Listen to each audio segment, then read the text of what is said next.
Welcome to the latest edition of the Giants Huddle podcast, presented by Citizens, the official bank of the New York Giants. Tommy DeVito is preparing for his first career start in Philadelphia on Christmas, a location that hasn't been too kind to Big Blue in recent history, but Tommy knows a thing or two about rivalries and hostile territory, going back to his high school days in New Jersey, where he played for Don Bosco Prep. And we are now joined by the man who served as his offensive coordinator for his junior and senior years of high school. He's a Don Bosco Prep product himself.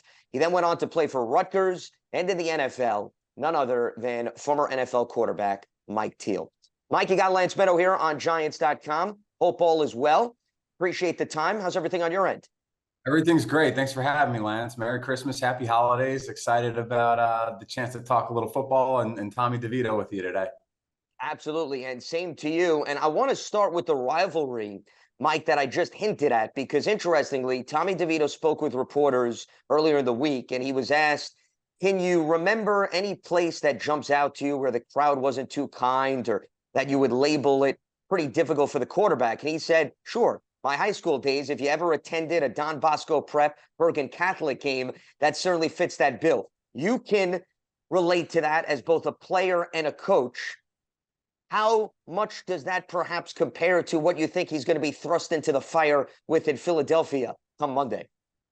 From a hostility standpoint, it'll be very similar. I think the biggest difference just, between high school and college and the NFL is just the noise level, right? You're not in a huge stadium in front of 85,000 people. But when you walk onto campus at Bergen Catholic, when you play on the road, as a Don Bosco guy, there's just a feel and an aura about being there, and they don't like you, you don't like them. Very similar to what the Giants and Eagles have. I'm sure never was able to be a part of that, but you look at it from afar, and it's what you play the game. It's why you play the game. Those are the rivalries that make it fun, whether it's a high school rivalry, a college rivalry, or in the league, the opportunity to go into someone else's stadium and hopefully find a way to win and then come home with a win after beating a rival on the road. There's nothing better than that.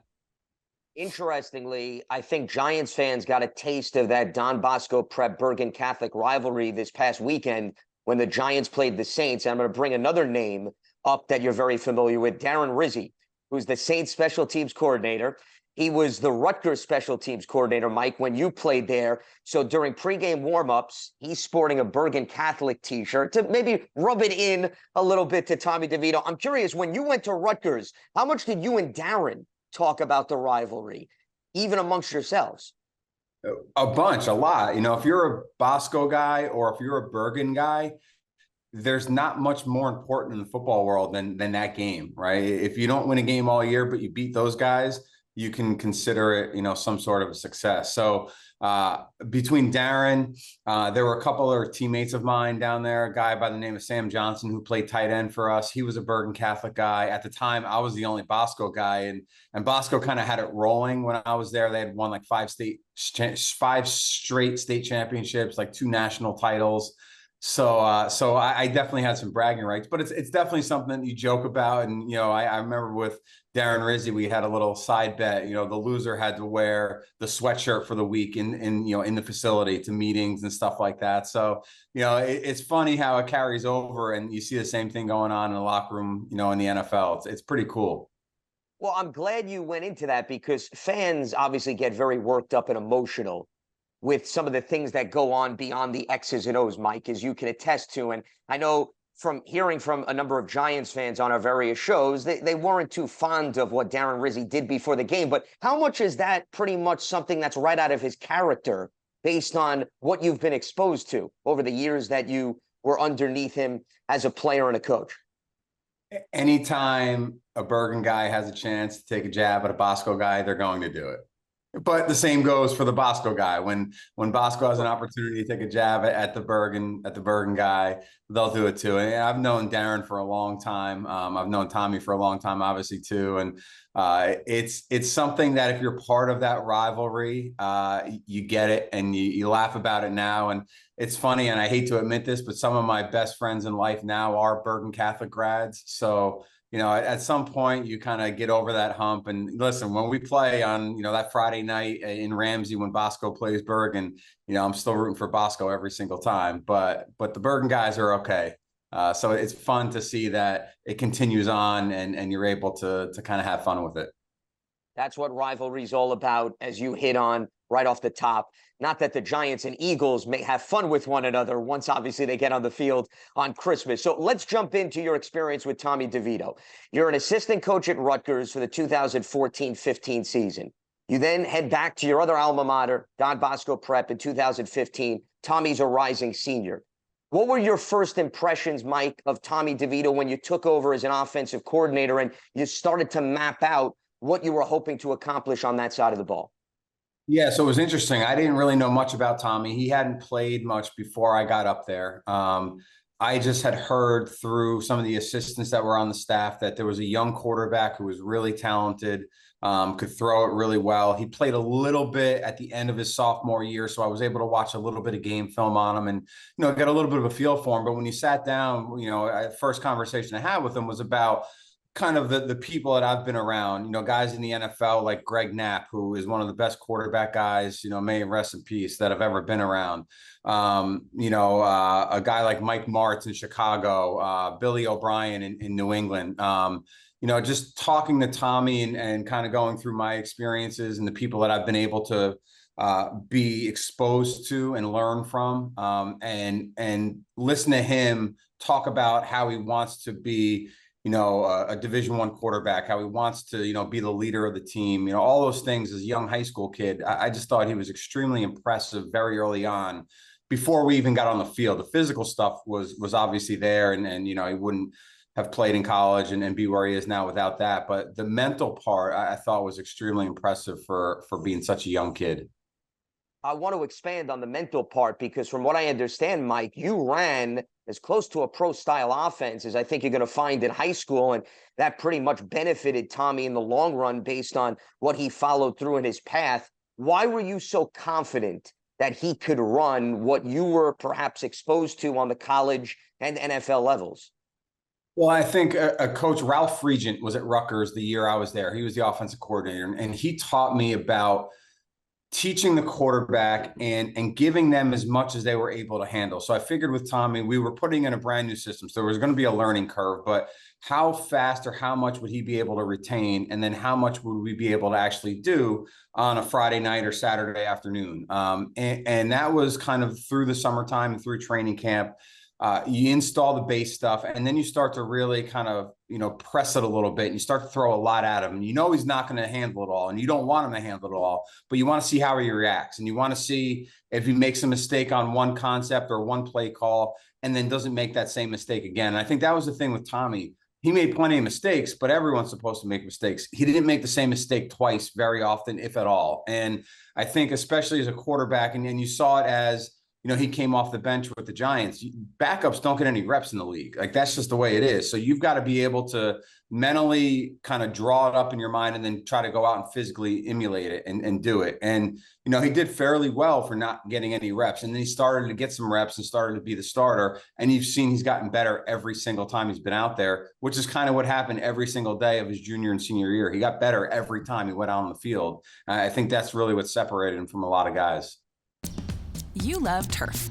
You're good at it. So you start a turf biz. Business grows, your savings grow.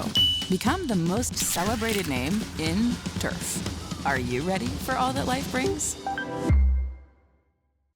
The Huddle is brought to you by Citizens, the official bank of the New York Giants. From game day to every day, Citizens is made ready for Giants fans with insights, guidance, and solutions. Learn more at citizensbank.com. Mike, I think you bring up a very interesting point, and I want to tie in the two because as a former NFL quarterback, what you just hit on, it's all mental reps when you're second and third string on the depth chart. How big is this opportunity for him, what he's been thrust in? Not that you ever wish that teammates get hurt, but it did take Daniel Jones and Tyrod Taylor to go down for him to be thrown into it. And what do you think the Giants are looking at right now as they evaluate him for not just about 2023, but what perhaps his role could be beyond this? I think the NFL is all about opportunity, right? If you're able to get to the league, whether you're on a practice squad, whether you're in a mini camp or a training camp, you're talented. You know, there's so much that goes into that with being in the right place at the right time, having an opportunity to develop. And I think for Tommy, you know, you look at just the story. I've read some different articles where he might have had other opportunities to go to some different places as a free agent, you know, either before training camp or, you know, after training camp. And he chose to stick with the Giants because of the situation, because of the coaching staff, you know, and a guy like him, as he continues to get reps, you know, the opportunity for him is, you know, listen, we know Daniel Jones signed a huge contract and he's been the starter and he'll probably be the starter, you know, going forward. But what Tommy, I think, is really doing for himself is he's extending his career, whether it's a backup, you know, backup with the Giants or an opportunity to go be a starter somewhere else. The NFL and offensive coaches and GMs and head coaches want quarterbacks that can go in and execute and run a system when they need someone to go and do it, right? The backup is the least known guy on the field until he's the guy that's in there making plays. And it goes one of two ways. Either you crash and burn or you have some success and you're able to get some momentum going. And for Tommy, I think he's been able to have some success. He's been able to do some stuff and he's gotten better week after week as a young player, which I'm sure the coaching staff is, you know, excited about, you know, for him. And I think, you know, that should be exciting for fans of Tommy and, you know, Tommy himself, because he's gotten better and he's taking advantage of the opportunity that he's got right now. And who knows where that leaves him, you know, in the next, you know, year, 2 years, 3 years from now. But he's extended his career because he's shown he's been able to play. Mike, speaking of that game of chess, you look at what he helped the Giants do during the 3-game winning streak, specifically against the Packers, and utilized his legs. And that was something that we had not seen volume-wise when he ran for 71 yards, didn't take as many sacks. And then the Saints game may have not gone as smoothly, but hey, that's life in the NFL, as you can attest to. I guess what I'm getting at is, how much is the coaching staff being able to dig into the film and saying, okay, he had success against Green Bay, New Orleans throws him different things, and they can evaluate how that game of chess is playing out on an individual basis as opposed to just within the confines of the team here? I think that's the challenge as a coaching staff that they're working through, because there's a lot of moving pieces in the offensive side of the ball. You know, part of it is every time Tommy DeVito gets under center, he's seeing something at some point, you know, within a series. I guarantee it's within a series that he's never seen before. That wasn't on tape, that, you know, he doesn't have that long-standing mental rep to, you know, just know, all right, that's this coverage or that's a version of this coverage. He's figuring it out for the first time. So as an offensive staff, you're trying to scheme things up as well as you can to kind of make sure that his first, second progressions are there. And then if not, you can get him to check the ball down or get on the move. What I think they did a great job with him in the Packers game, to your point, is they got him running a little bit, right? If you can create space and you can create just a little bit of a delay in the defensive ends and the pass rushers in the NFL, you know, whether it's run or pass, it's going to help you. And I think they had a lot of success because of that. You know, then you go to New Orleans and, right, you're playing down there on the road and a defense that starts to kind of figure it out a little bit. But like you said, it's part of being in the NFL. But for him, again, seeing things, the more he sees things, the better he's going to be. And then as a coaching staff, you're trying to, you know, draw stuff up that he's comfortable with, that he does well, because, you know, every quarterback on that roster does something different and does something better than the other. So as a coach, your job is to make sure you're trying to give whoever's out there the best chance to win. And I think they've done a pretty good job of that so far. You were drafted in 2009 by the Seahawks after a very successful run at Rutgers. For our viewers and our listeners, Mike, to understand, given Tommy wasn't drafted, Tommy wasn't a big-time quarterback coming into this year's cluster of players at that position in the NFL, what is the type of jump that he's made in this small period of time, considering, as you mentioned, he was the third-string quarterback for the majority of the year? And if you ask the Giants in an ideal world, they didn't wish that Daniel Jones went down. They just invested a large sum of money in him. They wanted to continue to see him evaluate. So just to try to wrap your head around what has happened and transpired so quickly in a short period of time. Yeah, I really don't think people on the outside understand the jumps that Tommy has taken in such a short time, because the last time he probably got meaningful reps was the last preseason game, back in August.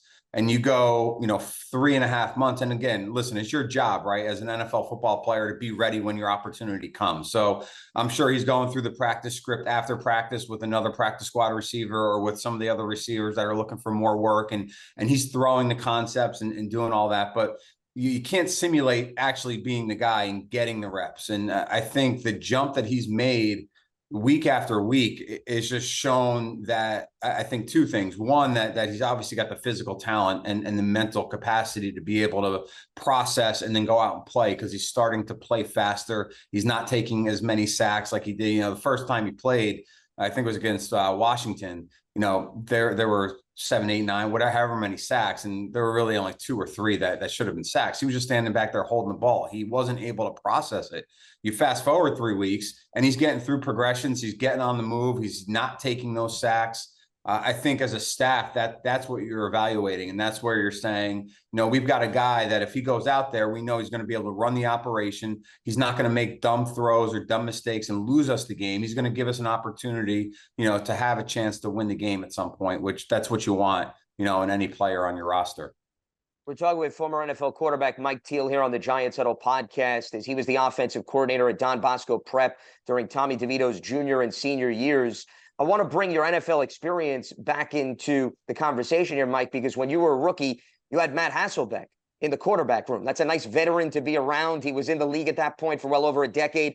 Daniel doesn't have nearly as much experience, but Tyrod Taylor, I think you could compare to Matt Hasselbeck.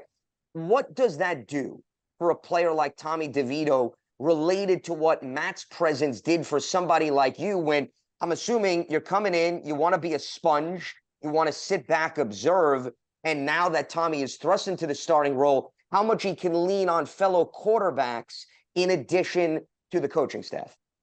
Yeah, I mean, when you have experience like that in a room, you take advantage of it, no doubt. And you don't necessarily need to ask 1,000 questions. You just pay attention to how they take notes, how they watch film, what they do to prepare themselves to get ready. Listen, there's a reason Tyrod's been in the league for as long as he's been, right? And we all know he's super talented, but you've got to be more than talented at the quarterback position to stay around and be a starter and continue to have a career. So I think for Tommy, I'm sure, and he's said it before, I'm sure he's taking advantage of watching what being a professional quarterback looks like, in both Tyrod and Daniel. But I'm sure there's times where he's getting insight from Tyrod that he wouldn't be able to get otherwise. And sometimes coaches don't have, because they can draw it up and they can put together really good schemes and they'll develop guys. But, unless you're out there and you're in that fire, as the play clock's running down, you're trying to get checks, trying to get the ball snapped, all those things,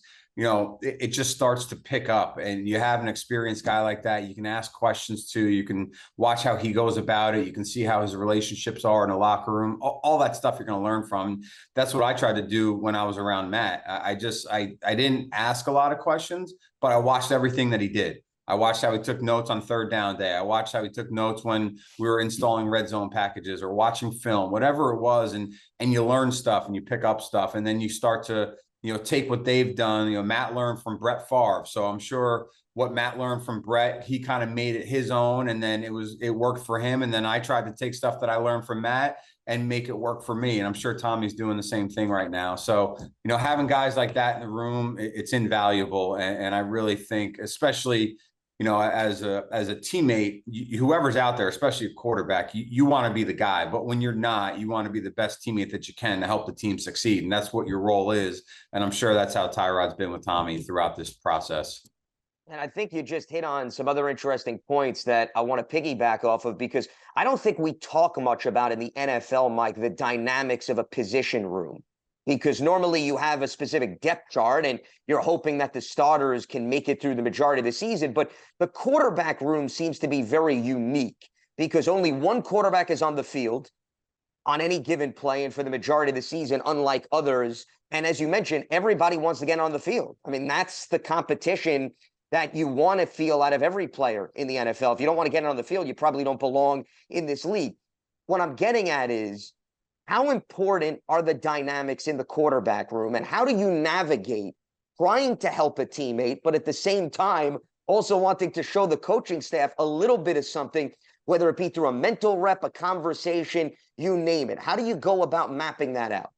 Yeah, I mean, I think you evaluate as a staff, you evaluate quarterbacks probably a little bit differently than you do other players, because again, to your point, only one guy's out there playing. So what are the intangibles that are being brought to the table? What's the professionalism like? You know, are they everyone talks about the quarterback, the first guy in the building, the last guy out. Are they guys that really want to grind and watch tape and, you know, really have himself prepared? I personally think not only is the starting quarterback in the NFL the hardest position in sports, the backup quarterback might be even more difficult than that, because, you know, like we were speaking about a couple minutes ago, you don't get any reps. You get mental reps. So you're doing all your preparation in the film room, or on the sideline or after practice. So, you know, I think as a quarterback in the room, you know, and the reason why you're on the roster or on the team is you have some sort of intangible, or you're some sort of an asset to the organization.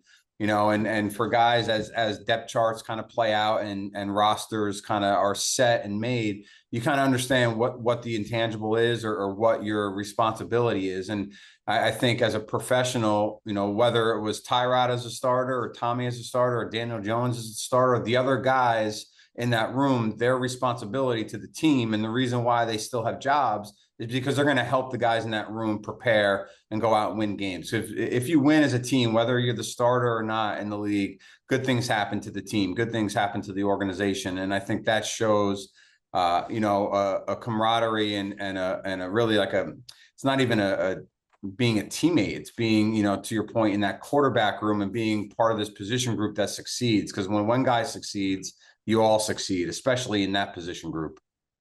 The other thing that's interesting about the dynamics with Tommy DeVito that I think you can relate to somewhat, Mike, is you're both New Jersey natives, and you both were thrust into opportunities in your own backyard, with you playing at the high school level, then at Rutgers, and him now playing on the NFL level. I'm not saying they're identical, but it's not easy, I would assume, when you're trying to balance focusing on football. You got family and friends right in the vicinity. They want to try to maximize your success. They want to be present. What's that like? And what do you think Tommy is dealing with from that standpoint? It's a lot. It's definitely a lot. And it's not comparable to my experience at all, because in college, especially back when I was in school, there wasn't this social media. There wasn't this expectation of being present all the time and doing things all the time. You know, when I would go to the mall or go out to dinner, like, people would recognize you, but that was kind of it. Now you're under a microscope all the time. And your job is, you know, Tommy's job as a quarterback is to prepare the best that he can, and is to go out and play. But then there's also another component, being in New York, being in this media market, that the off the field component, especially as a quarterback, is almost as big as, you know, being successful on the field. So, you know, people wanting tickets and people wanting to come to the tailgate in the game, and then wanting to do, you know, an autograph session here or there. I think it's really important to surround yourself with the right people. You know, family first, and then your close friends, and then, you know, the people that represent you, whether it's, you know, on the agent side or the marketing side. You know, I just read an article that Tommy, you know, hired a marketing company to handle some of the stuff off the field, which I think is extremely important and smart. I actually know the guys who he hired, which I think they're top of the line. They're as good as you're going to get for what he's looking for. So making sure you're able to delegate certain tasks and certain things that need to be handled off the field, so Tommy can focus on winning football games. But at the same time, it is a business, and you want to take advantage of the opportunity that's being present. And I think that's probably why he made the decision to hire a team on the outside and let them handle all of the, you know, off the field opportunities. You're ready for a change. Payday comes early with Citizens, so go to that retreat. New you moves to the country. Now you're raising goats and launching a lifestyle brand. Are you ready for all that life brings? And these windows are very short-lived in the NFL, as you can attest to, in terms of you don't know how long you're going to be in that position, how long you're going to have to market off of these things. So it's pretty understandable based on his moves. How surprised are you, Mike, though, that he's sort of taken the city and the local area by storm based on what's happened in a relatively small period of time. You know, I think people around here, and I experienced this, so I can relate to this part, being in college and playing high school football up here. People love to get behind something that's new and something that, you know, at the end of the day is winning, right? And Tommy's been able to win a couple games, and there's been a lot of Giant fans that, you know, are probably you know, a little disappointed with the way the season's gone with injuries and stuff like that. And it kind of gives them a little bit of hope and a little bit of a, you know, a freshness, and the thought that, you know, the Giants aren't, you know, what their record might necessarily, you know, have been a couple of weeks ago. You know, sometimes it's just a little bit of bad luck. You lose a bunch of guys early on in the season, and, you know, it makes it hard to recover. But I think if you look at it in New Jersey and New York, people want to put themselves around people that are winning. And Tommy, you know, I think the biggest thing as a quarterback, you get judged whether you win or lose. And Tommy's been able to win some games, and people want to be a part of that. And then you get into the whole Italian-American, you know, thing, which I'm not Italian. So I never got that support from that community. But I think that's been, you know, almost overplayed a little bit, but people love it and people want to be around them. And when you're a good kid and you're playing good football, and I think the thing with Tommy, when you watch him play on Sundays, you can see that he cares and he loves the game. He loves his teammates. I think people respect that, and I think people want to be associated with that, especially around here. And there's nothing like blue collar, hardworking people that get up every day and go to work. And I think people can kind of relate to Tommy in that sense. Giants fans love a winner. It's why they love Citizens, named a 2022 Best Bank in the U.S. by The Banker as the official bank of the Giants and sponsor of the Huddle. Citizens is made ready for fans of Big Blue. Learn more at citizensbank.com. You just tapped in, Mike, to his personality. And you know this from playing quarterback. You can't get too high. You can't get too low. He seems very even-keeled despite everything that's been thrown at him. I'm curious how much you saw that on the high school level and how much this is within his character based on what he showcased in the level since. Yeah, I mean, that was one of the first things that kind of stood out as you got into competitive situations, was just the ability to kind of stay in the moment and not worry about the outcome, good, bad, indifferent. And I think as a quarterback, that's extremely important, because there's a lot of highs, there's a lot of lows. When you win, you get too much credit. When you lose, you get too much blame. So being able to just focus on the task at hand, I think even back when he was a high school player, that was extremely evident that he was able to just play that play, not worry about the play before, not think about the play that was coming up. And I think as being a former quarterback, you kind of get yourself caught up in that a lot. And I remember as a player where, you know, I'd make a bad throw or a good throw and then had to go make another throw on the next play. And you start thinking about either the good one or the bad one from the previous. And for him, I don't know if that's ever really been an issue. I think part of it too, I was speaking with someone last week, you know, his experience through high school was great. His experience in college, there was some adversity there. It was a little up and down. I think all that he went through and all the experiences that he had to deal with has been able to prepare him for this level. And I think he's done a great job in handling everything, both on and off the field up to this point. Especially his redshirt senior year, where he lost his starting job at Syracuse, handled that, moved on to Illinois. I think those are examples that relate to what you're talking about. Was there a moment, Mike, where you saw either in high school or college and said, if Tommy wants to take this to the NFL level, he at least has the potential to get onto a roster and hang around? Was there anything specific, maybe an it moment or a gotcha moment where everything seemed to click in your mind? Yeah, I mean, when I was around him as a coach, you're a high school kid, right? So there's so many things that have to happen between high school and you know, having an opportunity to go to the NFL. But when you watch him work out and you watch him throw, you knew he was talented enough to be a big time college quarterback. And then from there, where your college career takes you, you never know. And, you know, you got to get some things that go your way, and the ball's got to bounce your way a little bit. But his junior year, we went out to Bishop Gorman in Las Vegas, and they were the #1 team in the country at the time. We were ranked like in the top 25 or something like that. But, you know, they were defending national champions in high school football. And we went out there and we ended up losing the game, but we lost, I forget what it was, by 7 or 10 points. It was back and forth for a while. And right after halftime, we're down like 10 at half.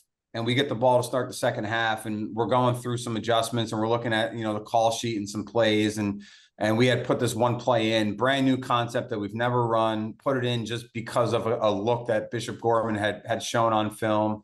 And they were showing that look in the first half with some of the formations that we ran. So I said to him, hey, remember this, remember that look, blah, blah. He's like, yeah, the safety's there. We want to throw the ball here, and, so on and so forth, whatever the concept play was.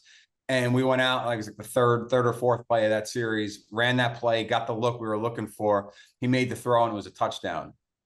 That type of stuff for a high school kid, that doesn't happen a lot. Like, I don't think people really realize, how much goes into that, being able to see it on the film, practice it during the week, and then, identify it during the game, get in the right play, and make the throw and score a touchdown. So when he did that, I said, you know what, this kid's got a shot to be a really good quarterback at the next level. And then from where that takes you, who knows? But he was definitely an elite quarterback at the high school level, which, is why he was a big time recruit and the Elite 11 prospect and everything else.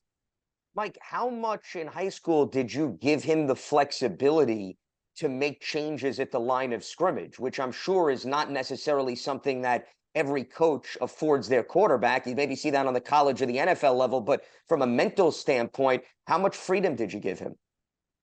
We did a lot. I put a lot on his plate. And again, part of going through training camp and putting stuff on him to see how he would be able to handle it and see how he would react was all part of that process. So we ran a traditional, and it's even probably less an NFL system now, because the NFL has obviously evolved to the game, and they're a little more in the gun and doing zone read and stuff like that. We were a true tight end, fullback, 21, 11, 12 personnel team, under center, play action pass. So we would call 2 plays in the huddle. So we used a check with me system, a check or kill system. So you hear guys, say alert, alert, or kill, or can. And you have a weak side run play and a strong side run play. You'd have a weak side run play and a pass play. And it was based on certain looks. It was either a box count in the run. If it was a 3-man box weak, you wanted to run the ball weak. If there was 4 guys there, you would alert it and you would run it to the strong side. In the pass game, if you got a single high look, you would want to throw the football. If it was a too high look, you'd want to run the ball. So we gave him all that stuff and asked him to, execute it and be able to operate at the line of scrimmage. And he did it. It didn't happen at first, right? It took some time to learn and develop and get reps at it. But he was able to do it as a high school kid, which, again, I just think goes to the football IQ and the ability to process things and the ability to take something from the film room, off the field, and then be able to implement it on the field. And really, that was the reason for our success that year. And you won a state title as a junior. It's kind of wild how you won it at MetLife Stadium, Mike, and now all of a sudden, a few years later, he calls that his backyard. It's crazy how life works. Yeah, full circle, isn't it? 100%. Before I let you go, in terms of what Tommy has been able to accomplish and the path that he's taken, having somebody like yourself to speak to, who's a former NFL quarterback who had success, Mike, how much have you kept in contact with him over the years? And how much do you try to give him some guidance even to this day, if it calls for it? I think minimal. I think there's so many people that are around them, between family and coaches. Just again, from my experience, the people that you really want to surround yourself with are the 53 guys on the roster and the coaches in the building. Those are the guys that are going to get stuff done for you, and those are the guys that you go to war with every Sunday. But I've sent them text messages, and we've kind of exchanged texts back and forth. I get how much pressure he's under and how many people are coming, out of the woodwork, and he's got a new aunt and a new uncle, and, all of a sudden he's got 300 family members, so I get all that. I had a big family and I dealt with it too. So, he knows that I'm always here to be a resource. And if he ever needs anything, he'll always be able to pick up the phone and give me a call. I'm just happy for the success that he's had. And, the fact that we've been able to text back and forth a little bit and just really say, hey, great way to finish the Packers game, or, whatever it might be. So it's just cool to see. And the coach, put the coaching hat on. It's so awesome to see a former player that you got to coach develop and succeed, and now have a chance, like to your point, really in our own backyard, to go and play for one of the most historic franchises in the history of the NFL. while you're 10 minutes from the stadium, from where you grew up. It's pretty cool. It's really pretty cool. 100%, a very rare feat. Mike, as a quick follow-up on the topic of pleasant surprises, if I read this correctly, you had Tommy work out with Victor Cruz, I believe, when he was in high school. And Victor is another one of those pleasant surprises that took advantage of his opportunity with the Giants. I'm just curious how that came about and what Tommy got out of that workout in high school. Yeah, so Vic and I, we're the same age. He went to Patterson Catholic. I went to Don Bosco. So I've known Vic since high school. And we never really worked out until the year of the lockout in the NFL back in like 2011, 12, whenever that was. And then we started to work out a bunch together and became good friends. And then I ended up finishing up playing. He obviously continued on to play, and I went into coaching, and I guess he was coming off an injury. He was rehabbing and he was trying to get back into football shape. So his trainer, who I also worked out with it a bunch, had reached out to me one Sunday during high school football season. And high school coaches, just as much as college or NFL coaches, they work all weekend, preparing for the next week and putting game plan together and stuff like that. So his trainer reached out to me, said, "Hey, can you throw for Vic? He needs a quarterback to throw." I said, I can't, but the kid I've got now that's our quarterback, he can throw. Like, he's good enough to go throw for Vic. So, as long as you're all right with that, I'll reach out to him and tell him to, go meet you guys, and, you can go throw. And long story short, I think they went over to William Patterson University and they threw for a couple hours. And Vic texted me after. He's like, "That boy can throw, huh?" I said, "I told you I wouldn't send you a kid that couldn't." So it was cool. I'm sure it was a really great experience for Tommy. A chance to work with an NFL receiver, and then Vic is another story that's pretty damn cool, being a local kid and having the career and success that he's had.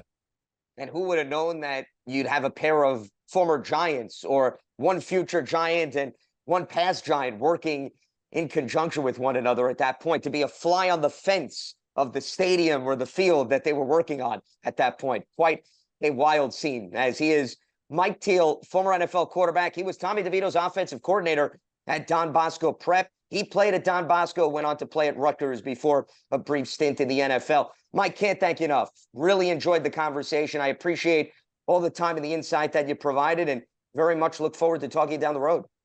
Absolutely. It was a great time. I enjoyed it.